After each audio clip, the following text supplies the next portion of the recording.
Hey guys, L-Dog here, bringing you another Starcraft commentary. This time we are taking a look at some of the BlizzCon 2009 Starcraft games. This one is between Effort and Mensol, so this is one of the final games. This is actually game two of the finals at BlizzCon. Effort is the yellow Zerg, and Mensol is the blue Zerg. The map is Heartbreak Ridge, which I'll talk about more in just a second. Sorry it took so long to get this replay up, guys. It turns out I was looking at the wrong page for BlizzCon replays, and so they've been up for a while, and I just didn't realize it until I checked a little bit more carefully. So glad to see I'm finally able to take a look at some of these. Hopefully they're pretty exciting. This oh, and also one other thing. I actually commentated on game one between Mensol and Effort just a few minutes ago, and I realized that I played the whole thing on fast speed instead of fastest, and then I don't know, it kind of ended up being a bum replay anyway, so I just decided to skip to game two. So you're getting the goods here. So these two players here on Heartbreak Ridge, Effort again, yellow on the left, Mensol on the right, at BlizzCon. So two Korean pro gamers. Should be interesting, but one of the things that I mentioned in my previous replay was that it's a Zerg versus Zerg, which a lot of people don't find interesting. I usually find this particularly interesting because there's a lot of little nuances that make it pretty unique. For example, we've just seen the first one, which is the fact that Mensol threw up a spawning pool and an extractor before his second Overlord, whereas Effort on the left-hand side threw up his second Overlord, then a spawning pool, and no extractor. So we're expecting to see Effort throw up 6 Zerglings relatively quickly after that spawning pool comes up, or possibly fast expand as he's building a stronger economy here. He does throw up the extractor, so it's interesting that he chose that order over the order that Mensol chose here, because Mensol's going to have that 100 gas that he needs for either a hatchery or a hive upgrade or a Zergling speed upgrade a little bit quicker than Effort is here. Probably not quicker enough where that's gonna affect the outcome single-handedly, but this might affect the outcome single-handedly, and that's this little yellow dot I just saw going up here below Effort's base. So at right outside of the choke point at Effort's natural, it looks like he's throwing up his early expansion, and I don't see any drones on the move on Mensol's side. So Mensol's going straight tech. In fact, he's not going straight tech. He's going Zergling speed. So he's actually banking on Effort doing exactly what he did here, and he's doing pretty much the perfect counter, which is getting the Zerglings' little asses over to his base quick to go on the offense. And Effort does have some Zerglings that have popped out. He has his first 6 Zerglings to help defend that secondary, and I think his Overlords did see the early Zerglings of Mensol coming in already, but Mensol already with 10 Zerglings that are going to have speed before they even get there. So Effort's going to be in a lot of trouble since Zerglings run circles around, Speedlings rather, run circles around unupgraded lings. So let's see what happens here. This could be a game-deciding moment right here if Mensol can pick off some of these lings. Effort's smart to draw him back to the choke point, but Mensol's just going to work on this expansion.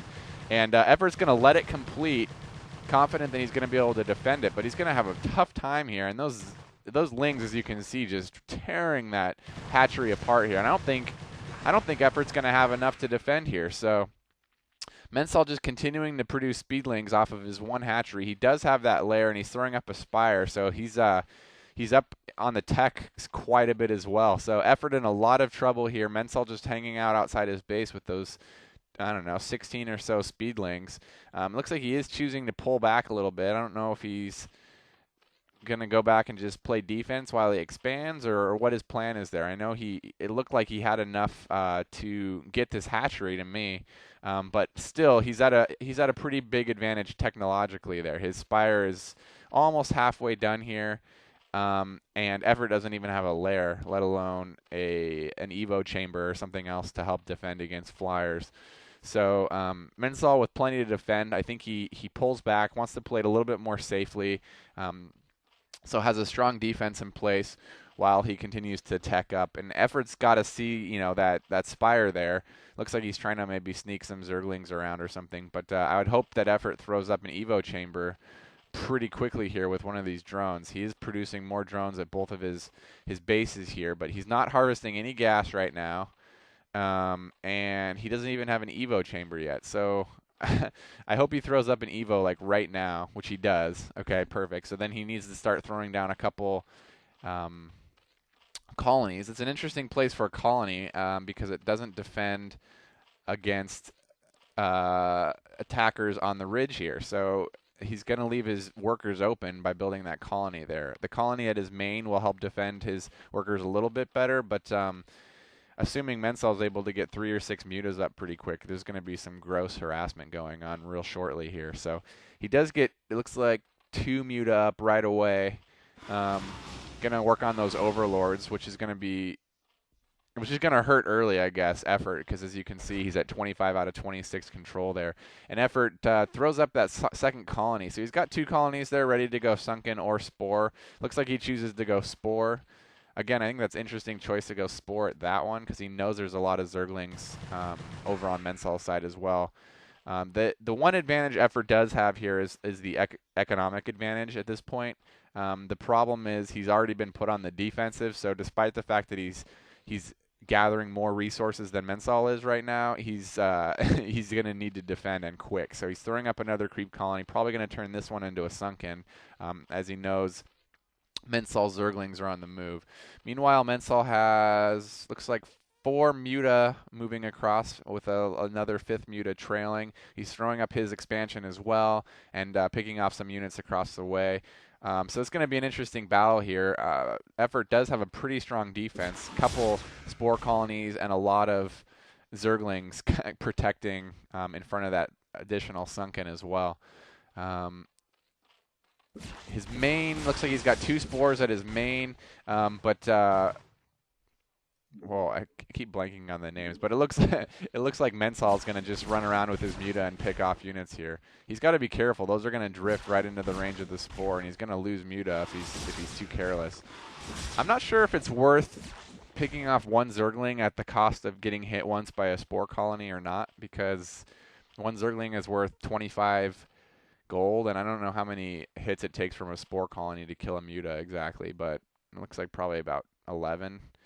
So it's almost an equal trade-off. I guess he can take about 2 hits at the cost of 1 Zergling, but actually probably not, because muta costs gas as well. So it's probably a pretty equal trade-off taking 1 hit to a muta versus killing 1 Zergling. So I don't know if I'd recommend running around trying to pick off one at a time like that. It looks like effort is trying to throw up gas at his secondary to probably start producing muta of his own. Looks like a spire is going up between his spore colony and his a sunken colony there, and he's going on the offense as well with his Zerglings. He's going to find a lot of Zerglings here to defend, as well as 1 muta, which is going to be actually 2 muta, which is going to be plenty to defend against all this. Just a couple mutas give a big advantage against Zerglings due to the bouncing shots, I guess. What are those things called? Glaives, I guess. Glaive worms. So he's able to fend off the Zerglings. Mensol is able to defend off the Zerglings of effort pretty easily here. And effort retreating back to his base. Not a lot happening here from effort. He's got 4 drones harvesting at his expansion, but you know, it looks like Mensol's not even bothering with minerals yet at his expansion. He's going gas only, which means he's going exclusive air. It doesn't look like he has that much air to show for it, actually. I'm not sure where all of his production is going, or if effort is just doing enough to keep it slowed, but with 2 bases, I mean, he's only got 4 muta here. I guess he's only got 2 hatcheries, but he's just been so far ahead the whole time. I'm surprised not to see more, but the problem is now he's let effort get in a position where he's got a financial advantage a little bit, and he's got strong anti-air defense, not including his muta. So